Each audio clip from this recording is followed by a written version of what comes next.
I Met a God Today by Jake Heritagu. Tick tock, tick tock. The clock beats to a rhythm, but it holds no time. The precious beats tell me the time is still flowing, though. There's no need to know how much of it has passed. Tick tock, tick tock. The clock is an old friend. Though I don't always know he's there, he's always waiting for me. It's comforting to know he has the patience to wait for me to need him. He'll be waiting for me when I need him again. But I'll be leaving him again soon. I'm sure he understands.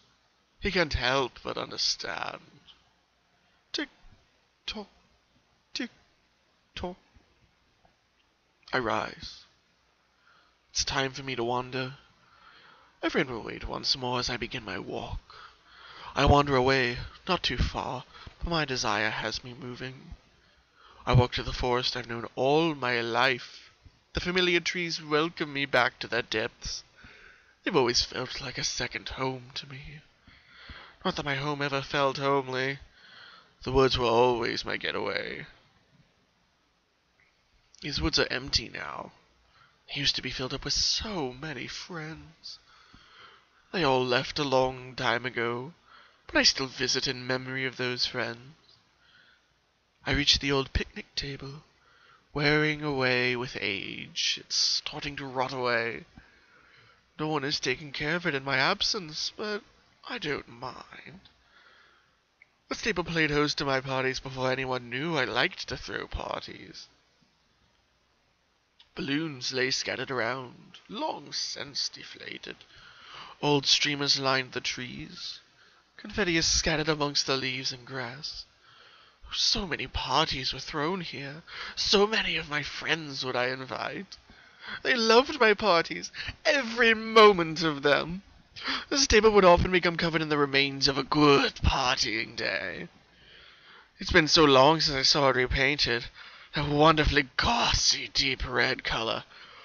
All that remains are the old stains of parties long since gone. The memories of the games are strong, though. My favorite game was always Surgeon, a game that always required a high level of skill and precision. My friends loved to make it harder on me, too, by squirming and trying to escape my hold. But it was all in good fun.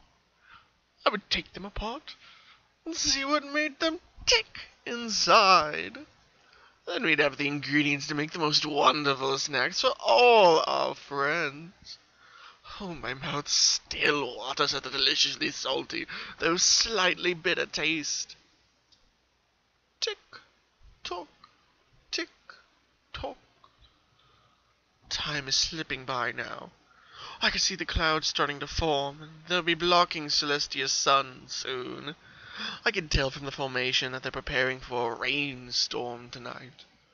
I still have business to deal with elsewhere, so I should continue moving before it gets too late. I don't want to get caught in the downpour. I begin to leave the forest. I don't know how much time has passed, but my body seems to be moving as if on instinct. This particular path is one that has become ingrained into me over time. I try not to do the same thing twice over the course of a few days.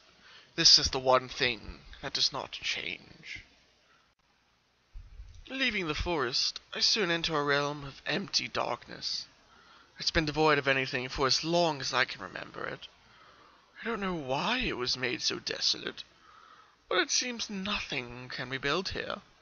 Everything is darkness, from the floors to the walls and the sky. I reach the edge of the dark realm and I sit down. Before me sit the gates of the gods, separating me from them. I wait here every day. I've gotten the timing down. If I wait here, I'll see a god. As if on cue, the brilliant light flares up. The light that tells me a god has made itself known. Its figure appears in the light. Its silhouette a shadow of its true self. It comes forth and stands before me, standing behind the gates of the gods. I smile at the god. I can't see too well into the bright light, so I squint my eyes just to see what I can. Metal crashes to the ground. I hear the god give a loud, angry huff before I see the figure raise its front leg and kick something, followed by the loud cry of metal scraping along the ground. The god then turns and walks away, taking his light with him as the world returns to darkness. My vision clears, once more able to see everything that resides in the darkness. At my feet, I see the food that has appeared before me. A bowl of brown, mushy gruel, a gift from the gods. I give my thanks to the god as I then begin to eat the food I have been given. It's not the most delicious food I've ever eaten. No, that particular dish will always have a special place in my heart. But for what it is a good meal. I finish every last speck of what's in the bowl. Once I finish, I give my thanks to the god. I've always enjoyed getting gifts. This one, even as simple as it is no exception. Tick, tock, tick, tock. I finally leave the darkness. I know the god won't show up for a long time now, so I can go back to finishing what I need to. The road appears before me from the darkness as the world returns. The road splits before me, but I know which way I'm going. One will take me to the forest I've already been to. So now, I must head for the city. It doesn't take long to reach. The cityscape is always a magnificent sight. The buildings tower over me as I walk its streets. Shops of all types litter every corner and fill the world with bright colors and signs. I walk past the memories of ponies once gone by, going into a store I remember well. Up and down the aisle, past the memories of items I saw long ago. I know what I'm looking for today. I stop before a little red book, one I know quite well and enjoy very much. I pick it up and walk out of the aisle to the register. I give my memory of the cashier the memory of my money, and they accept it happily. I carry the book out of the store, opening it to read its contents. It's a cookbook, one filled with many types of recipes. My favorite section is the desserts. I've memorized every recipe in the book, and I love just to refresh my memory. We'll stir the eggs and the flour, add in the sugar, add milk, add flavor. Cook in the oven till the centers are dry. The book never mentions my favorite extra ingredient, but that must be because it's such a secret for something to taste that good. I found it out myself, but I won't share unless someone asks. It's my personal favorite recipe. I stop in front of the city's largest building, a tower that rises above the city to view the surroundings. It's a favorite tourist spot, and it's magnificently built. I enter the building and begin my climb to the top. It's a long walk to the top, but the trip is always worth it every time I visit the city. It takes me a time that I don't know before I finally step foot on its observation deck. The entire city can be seen from this view. The forest, the clouds being built up for the storm, and even the river just before my house. A glorious view of my whole world. The memories of Pony enjoy the view as well, gazing out in awe.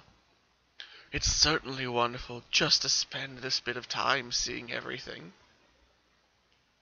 Tick, tock, tick, tock. As I leave the tower, the clouds have grown dark and begin to cover the sky. I can no longer see the sun. The rain begins to pour slowly. I make haste to try and escape the rain so that I won't be caught in the downpour. I reach the city's edge soon enough, But it's too late. The rain is coming down as a torrent now. Lightning streaks across the sky, illuminating the world for brief periods of time. Many a pony have gotten lost and gone missing in storms like this. I do my best to head in the direction of home, fighting the wind and rain with every step. I remember the way home, though. My hooves have walked it so many times before that I don't know any other way. It's a battle to walk, but I'm determined to make it. Home is just within reach, and I can overcome the challenge before me. The wind howls in my ear, overpowering almost all other sounds. It's good for the land, but I need to make my way out of this storm. Once I get out of the storm, I'll be in a warm house. There will be a nice warm fire waiting for me. A shelf filled with all the things I've purchased over the days. Mementos of days gone by that I remember fondly. This storm is just an obstacle that is wasting my time. I will defeat it and be with my belongings soon. Tick, tock, tick, tock. I stumble past the river as the storm begins to calm down, slowly passing by overhead. The last few trickles hit my nose before it's gone, and before my wooden shack that I call home. Alone by itself in this plain, but it's where I stay. I look up into the now cloudless, clear sky, looking into the night that has fallen. The moon is risen and is in full view today. The stars shine so brightly, and the moon looks beautiful. I can see the mare and the moon again tonight. Her beauty resonates within me. I remember her tale so well, that after 1,000 years she will return to bring night-time eternal. I would like to live in a world where night lasts forever. The sun is bright and hot, but the nights are cool and gentle. The night has always given me a sense of comfort. Parties are the best at night, especially my kind of parties. Other ponies may like the day, but the night is where I feel most comfortable. I sit outside a little longer, enjoying the moonlight. Tick, tock, tick, tock. Inside my home, I put the memory of the little red cookbook on the shelf, next to the memories of the other books I've memorized. It brings a smile to my face to see my collection. I turn and greet the friend that I left behind that day. He welcomes me back home with a rhythmic beat.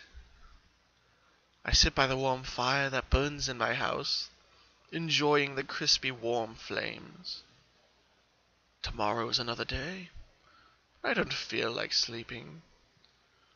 I just want to enjoy the comfort before me. Tick, tock, tick, tock. The clock beats to a rhythm, but it holds no time. And you're telling me this prisoner never leaves his cell? Celeste asked the god that had handed her a note from the prison that held this prisoner.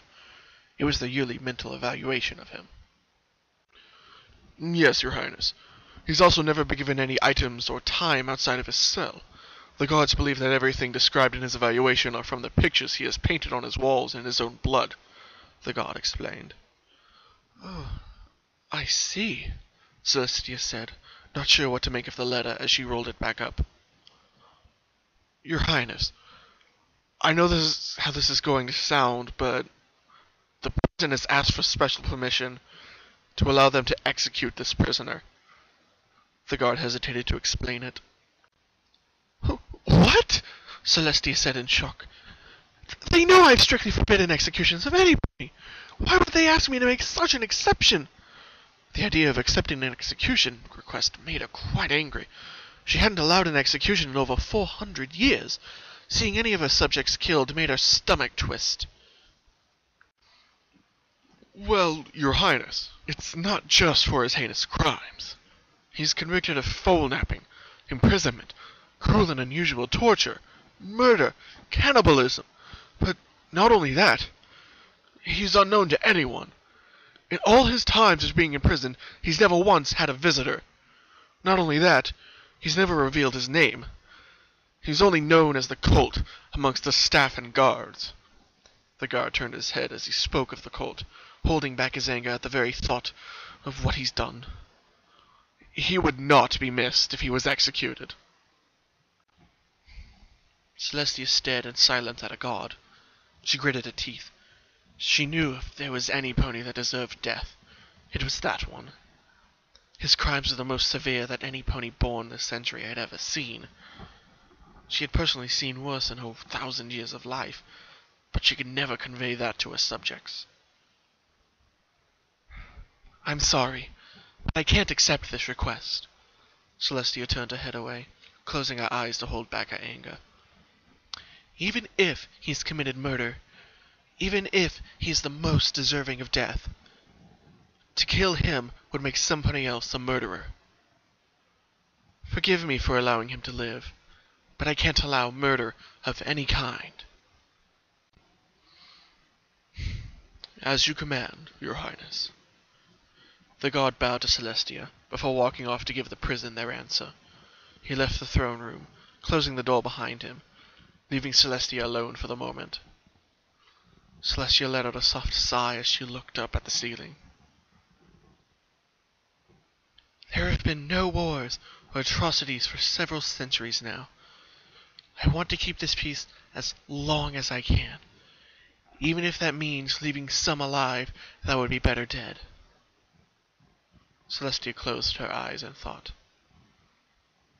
I only pray that the families that have lost their loved ones can forgive me.